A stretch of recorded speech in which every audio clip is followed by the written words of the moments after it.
Oh, just thinking about these fidelity bonds, yes, a guarantee as to the integrity and honesty of someone who is entrusted with money or valuable property. The bond guarantees payment of a loss should a bonded employee or officer, yes, of a government, a company, or an estate embezzle or abscond with money or valuables in their care. These fidelity bonds are somewhat important because they guarantee the integrity and honesty of somebody. Ooch. Now, I know this whole bonding of those that are oaths of office. You decided to run for office and you said you'd be honest, you'd have integrity, and I inform you that my civil rights are being violated, and you decided that you could be dishonest and not have any integrity. You could make up fictions of law where there's fictitious crimes that I didn't commit. Pooch.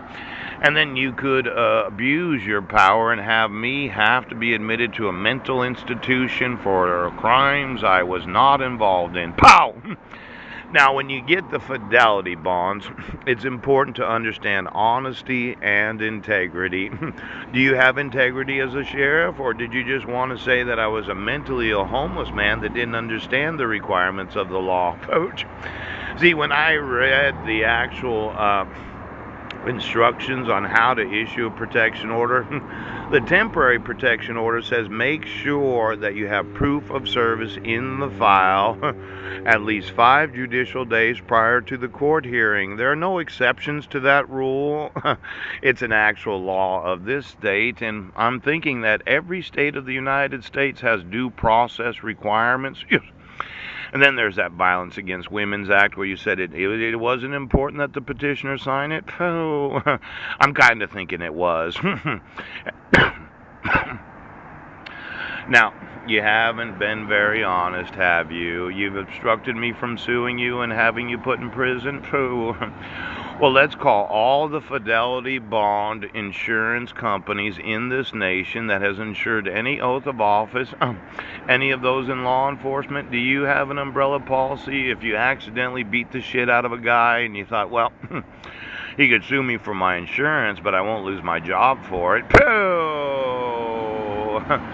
And then there are judges and justices throughout the United States. I've emailed the Supreme Court of Washington State thousands of times, and I never got a response.